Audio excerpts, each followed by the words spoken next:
What's going on, bro? Nipsey, how's it going, fam? Everything, neighbor. All right. Well, man, first and foremost, man, I want to thank you for taking time out your schedule to talk to us, man. I know you on that Crenshaw tour, man. It's looking like it's something crazy out there all across the country, man. So I appreciate you taking time out your schedule. Oh, man, I appreciate y'all having me, man. It's going great. Aside from this cold-ass weather, man, we having a ball. That's what I'm talking about, Chi-Town, man. I saw you had a situation out there today. Are you having a good time out there?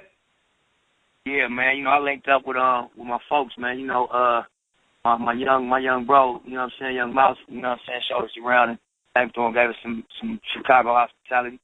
But other than that, man, it's been cool. I got to see a little bit of the city. We're getting ready for the pop-up shop right now. The show going to be later on tonight. That's what I'm talking about. Now, I want to jump right into it, man, because I don't want to take up too much of your time.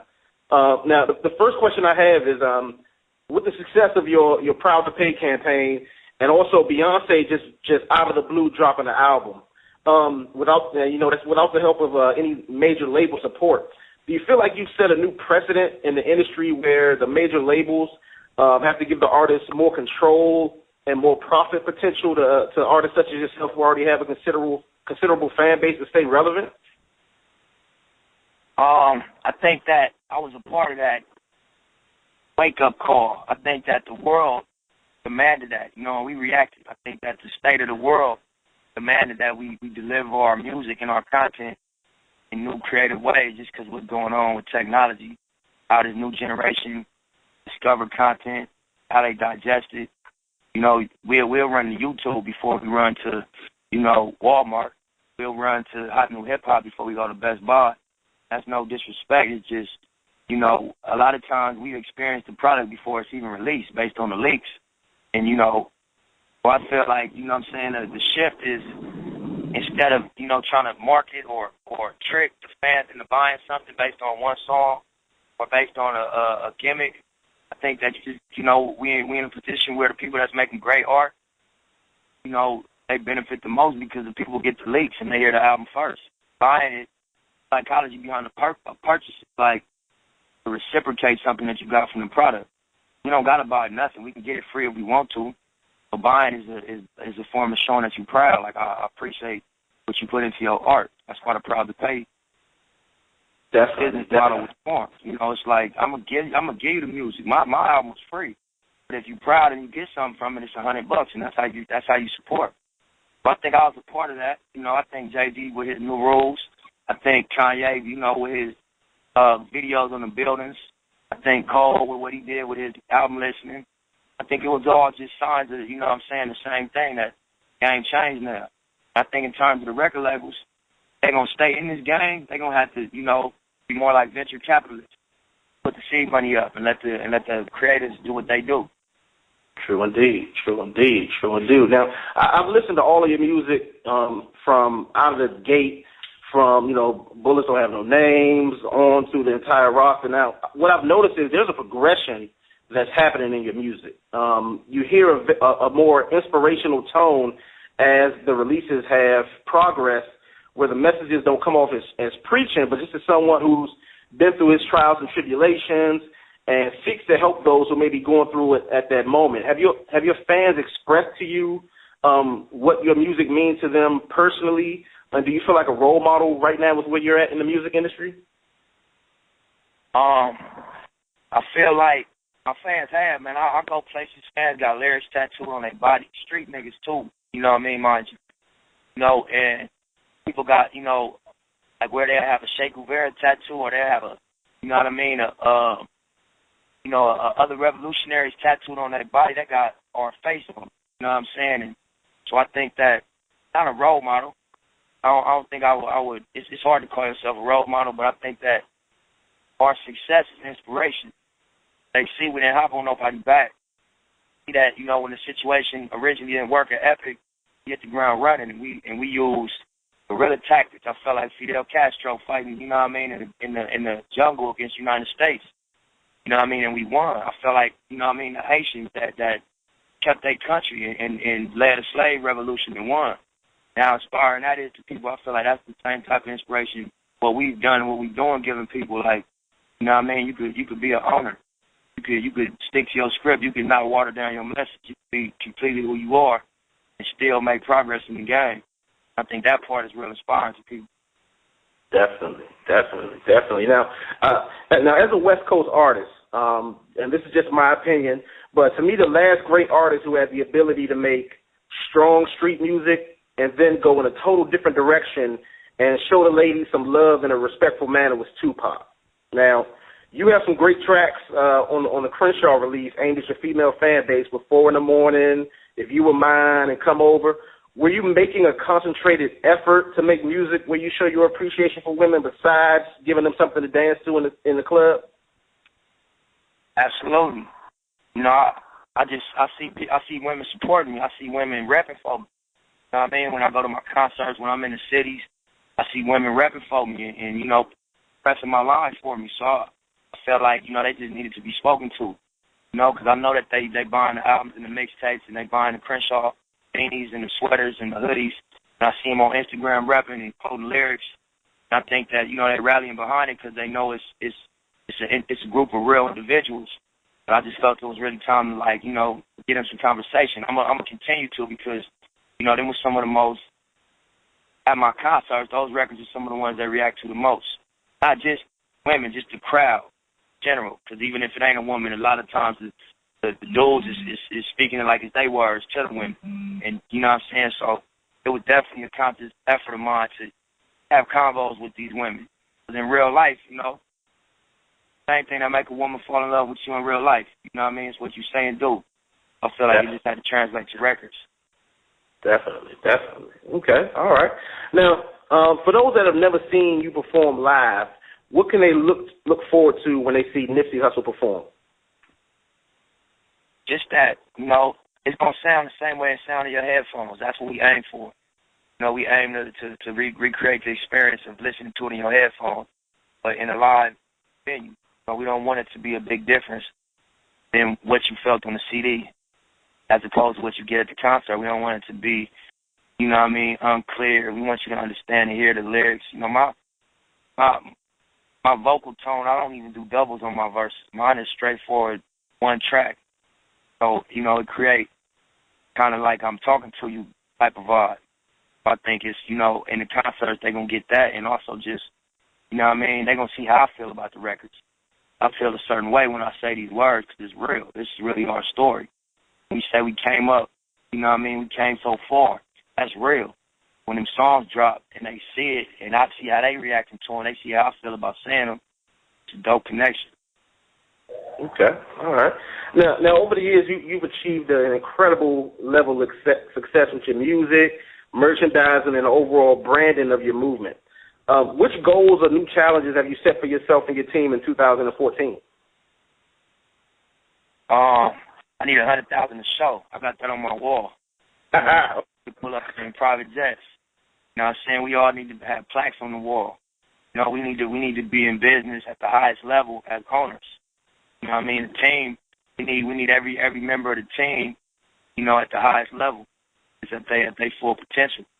Going into 2014, them is the goals. That's what I'm talking about. That's a good look. Now, I'm looking at the tour schedule. You're going to be in D.C. at the Howard Theater on January 25th. We're definitely going to be in the building. We're looking forward to seeing you perform live. Will this be your first time performing in the nation's capital?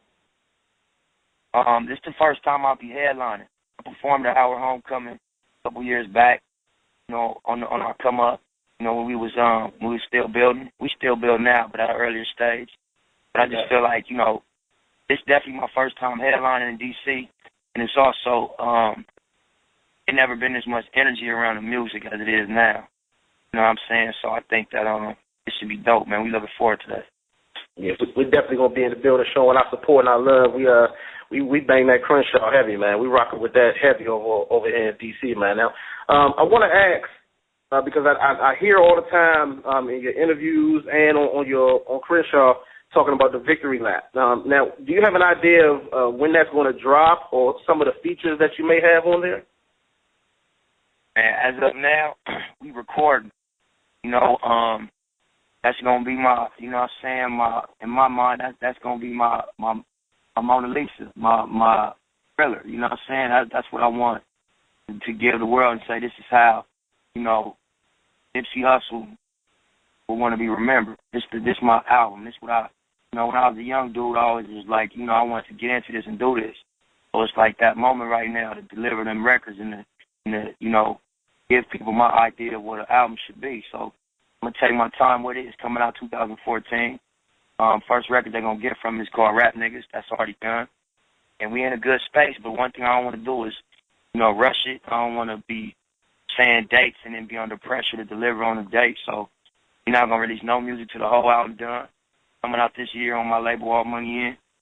And, you know, that's the motivation for 14. But, you know, for sure we're going to have more info once it's done. I just want to keep quiet until everything is fully finalized so that I don't, you know, mislead people with time frames and nothing like that. Definitely. Okay.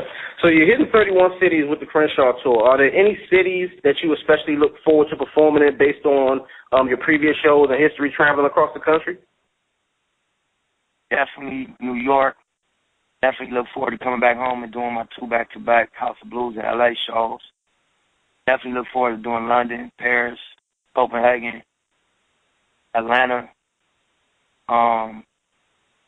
You know, and then, you know, I always get surprised by other cities that I might have been asleep on. You know, Dago was crazy. Minnesota was crazy. You know, even Utah, Salt Lake City, Utah was like a mosh pit. You know what I'm saying? It was turned up, and I was kind of sleep on Utah. But, you know, I look forward to the cities I named, but then again, I don't sleep on those cities just because, you know what I mean? It's always surprising to come into cities and see how much energy the crowds give you. True indeed. Now, besides hip-hop, what's your favorite genre of music and why? I say like soul music and R&B because I get, you know, the most human qualities from those type of music, that type of music, you know, like the songwriting, you know, the production, like other genres, you know, they got their good qualities, but just R&B and soul outside of hip-hop. Okay, all right. Well, right now, the D.C. area, I'm not sure if you've been up on what's going on here. It's kind of like our biggest time in the history of hip-hop right now. We have Wale, who's doing a big thing. Fat Trail just signed with MMG. And we have another artist, Shy Cliffy, who's there with the OGRadioDMV label. What advice do you have for aspiring artists in this area as well as all across the country who are trying to expand their brand to a new audience outside of where they're from? I would say, man, it's riches and niches. You know, don't try to be everything to everybody, man. Represent D.C. You know, tell us what that sound like. Tell us what that feel like.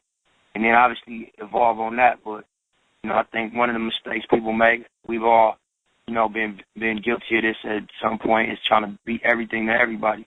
I think the smartest thing to do is just be 100% yourself. You know what I mean? And people will respect you for that. True indeed. Okay. All right. Now with the Crenshaw merchandise that you have, because I see a lot of great stuff on the website. What's been the biggest seller from the hats to the shirts to the sweatsuits? What's been just flying off the racks for you guys? Man, I'm not going to lie to you, bro. Can't keep up with the demand. Everything we put up sells out, and we still behind on shipping. I get a lot of Twitter bashing because people waiting on their boxes, but it's because, you know, the demand is bigger than the supply at this point. And just for clarity, the actual line, it's a streetwear line. It's called the Marathon Clothing. That's what the TMC logos you see on the tags stands for. It stands for the Marathon Clothing. And Crenshaw is just one of the collections, you know. 1991 Block Letter Boys in the Hood Crenshaw, or the classic cursive Crenshaw that we came out with first. You know, those are collections under the Marathon Clothing. But all of it, man, you know what I mean? We get all type of people. It's turning into like Roscoe's. Like when we come to L.A., you want to go get some Roscoe's and you want to pull up on Crenshaw and get you a hat or a T-shirt or, you know, a beanie or, you know, a cell phone case or some of that nature. Okay, all right.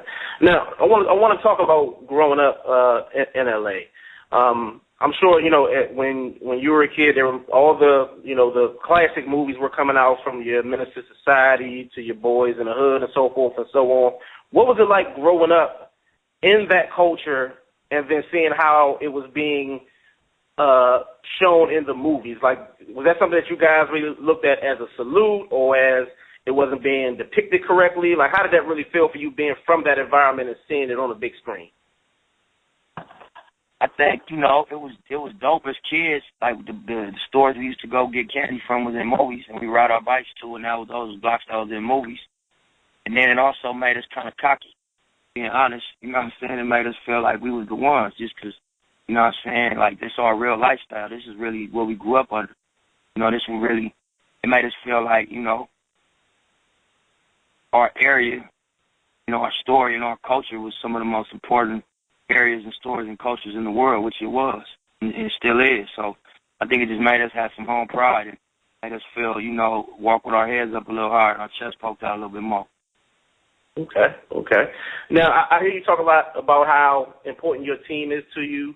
I read on the website how, you know, after you got out of your deal, you kind of had to deal with, you know, certain people in your that you were surrounded by. Kind of some fell back from you, some stood with you.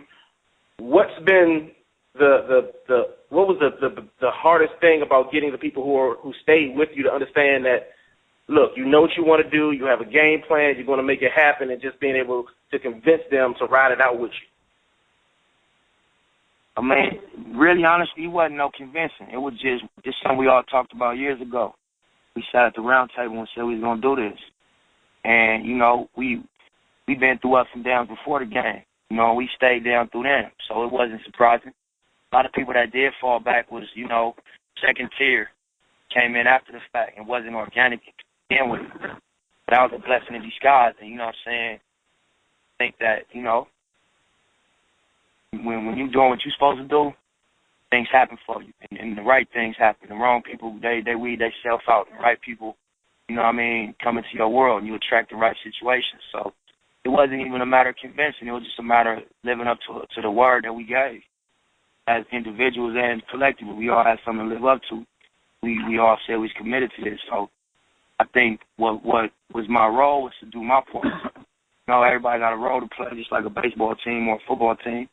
My job was to do, you know what I mean, fulfill my role. Okay. All right, definitely.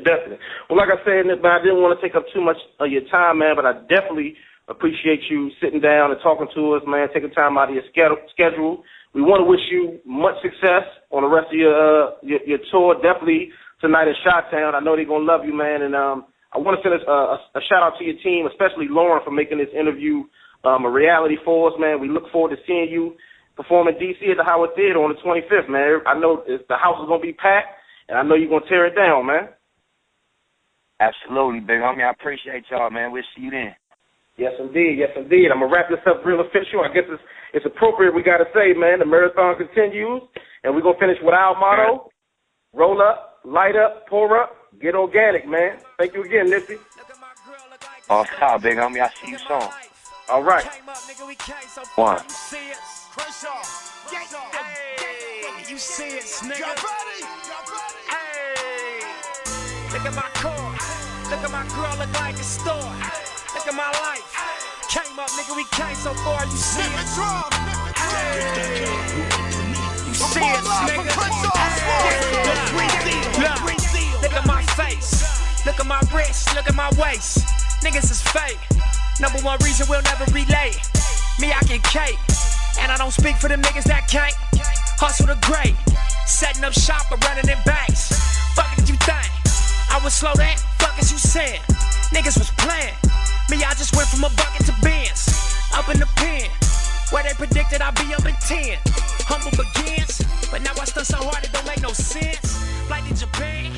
They pay me in cash, converted to